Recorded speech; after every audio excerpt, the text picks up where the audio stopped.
personalities, two personalities. I asked you that. How do you avoid it being the last go around seniors and the pressure that comes with that when this part of the year rolls around? I think you talk about it. It's the reality, so I think, we have a backboard that we go through the season. We have a first half and a second half, and then you have your postseason part. So second half is done, you wipe it clean, and now it's, survive and advance, So I think that's just something we talk about, and, just the biggest thing is don't play for, losing the game. Like, just go out and just lay it all on the line and, win the weekend, win the moments. And so, the thing to me is most people don't understand what it's like to be a senior and knowing that you could be playing your last game.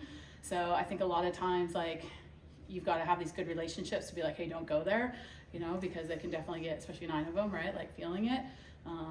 But, you can't understand as a freshman, sophomore, or junior what that feels like because you've never been there before. So I just think talk about it. We bring a lot of that stuff up when we talk about it. When you know your first opponent, you're unsure who your next opponent will be. How does that set up your pitching? I think you're set up for every situation, but I think the other part is it's 3 good teams. At this point in the time of year, you got to, face good teams and beat good teams. And our pitching staff has been primed to do that with the conference that we're in and the schedule that we've played. And they've all been in different roles. So I think they're all prepared for it. The defense knows what they do and how they do it. So I think, we've done a really good job of that this year. So I think we're fully prepared. We've prepped for everyone. We know what they have. And now it's, you go out and who you're facing, and then you put that plan together. Yeah. So, Coach, Issa Torres was a top 10 finalist for Player of the Year. I guess that just came out. We all know that she's got the big numbers and everything, so we can see that's probably the biggest reason why she's that. But as a coach, where have you seen her biggest growth from last year to this year, do you think? 'Cause you see her every day.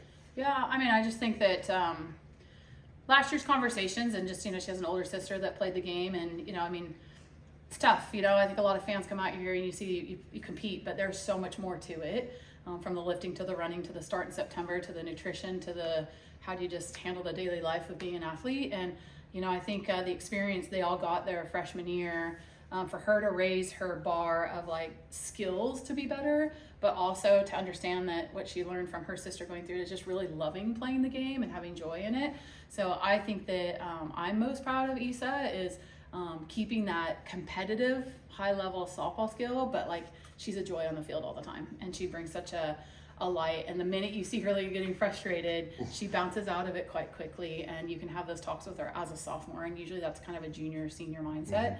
So I think she's taken in what her family has given her of information, and she's really stuck to I want to love playing the game and love playing it for my team, and has kept that as number one, but has fine-tuned her skills to be great at shortstop and hitting and making adjustments and leading us off and all the tough things to do when you're that level of a player. This group's maturity, synergy, all those cliche words we talk about, how much does it put you at ease going into the postseason? Know they're kind of built for what they're getting into. Yeah, I think, again, we have real talks with our team, and that was one of them today is, sometimes what your greatest strength is can be your weakness also. And, our team at this point in the year, especially the seniors, this point, they want to produce so badly for the team because they love the team and we have good synergy. But at this point in the year, you need to do what the game requires you to do. And if you really try to worry about the outcome for the team, you're going to be the lesser version of yourself. So can we balance that? Is the kumbaya too much? Can we pull it down and go compete? And can we balance that? So again, I think those are just talks. We are a strong unit. We're a culture-based program. But yeah, you've got to go win, right? Transaction plays right now. And we've got to win, and we got to figure out how to win the moments and keep people in the moments. So I think that's a lot of conversations that we have. Not sure if it really bothers you that much, but being the only non-SEC team to be in the top 10, just what do you take from that, being how the SEC is heavy, but you're being the top 5 and still getting that home field despite the SEC around them? Yeah, no, it doesn't bother me at all. It makes me proud.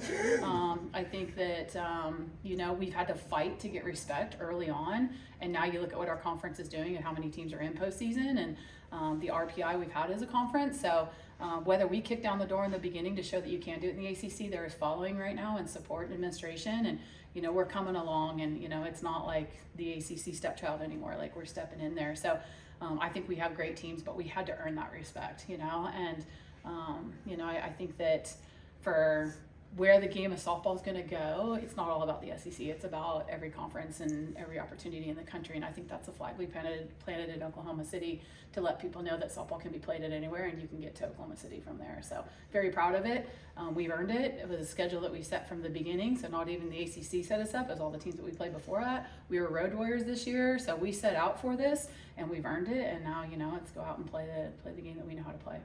Can you just speak a little bit on the 3 other teams, starting with Robert Morris, your first opponent, and then Auburn and USF? Yeah, I'm just going to say the game itself has changed so much. So maybe a mid-major before it came in and you kind of think it was going to be an easy game, and that's not the way it is anymore.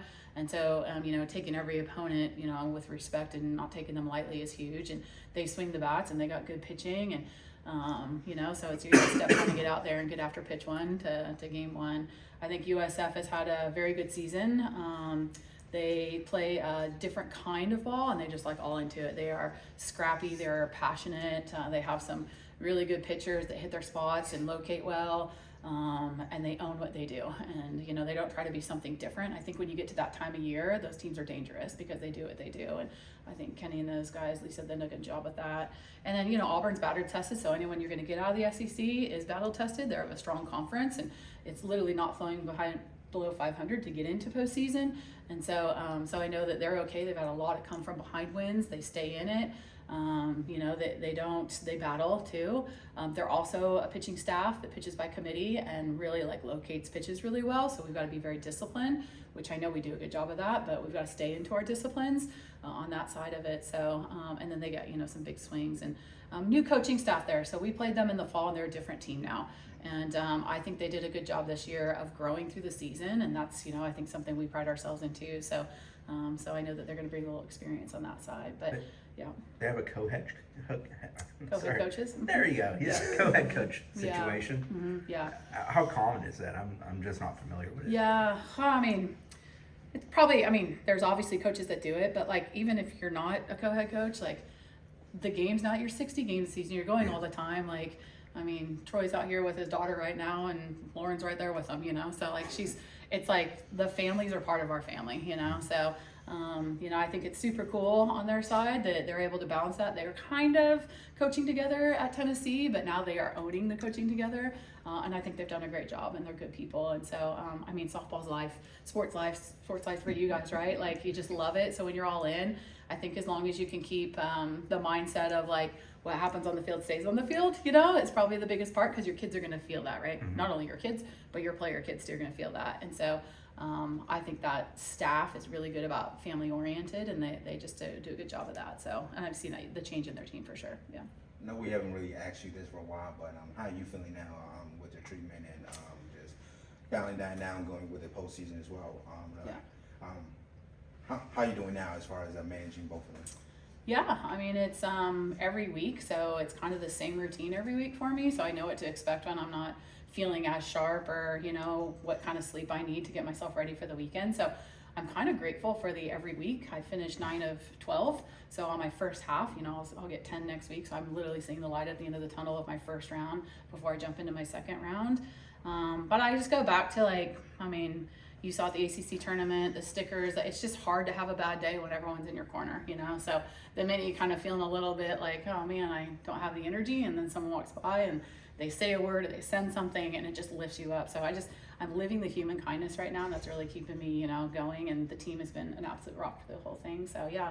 So, and again, great distraction to have. We set out to be a host and be a top 8 seed, and we are. And, I've got to stay the course because they're staying the course, and it's been super cool on that side. Kind of following up on that, the t-shirts, I know that Garnet and Gold's been selling with the pink FS and with your logo with the ribbon on it. Just from your perspective, how did that come to be, and to see how many folks have responded to it and see how many folks have wanted to rally behind you? I didn't even know what platform this would go. And when Lindsay Leftwich from NC State made the logo, and the logo just started showing up a day later after I made the announcement, and it just embraced community. And then I just started hearing the story. So it wasn't so much maybe about, it was my logo, but it was just representing so many people that are going through the fight, and I think to me, I just really resonated with that, and so then the opportunity to fundraise money for TMH, you know, became just really big to me because all of a sudden teams are wearing shirts, and JUCOs, people I don't even know are wearing shirts out to a day, and they're, you know, we're doing this for Lonni, but we're doing it for breast cancer. We're doing it for cancer patients. We're doing this for people that are going through the fight. You don't fight alone. And I just really I've appreciated that we're bringing kind of a mindset to something I'm going through, but so many more people are going through right now.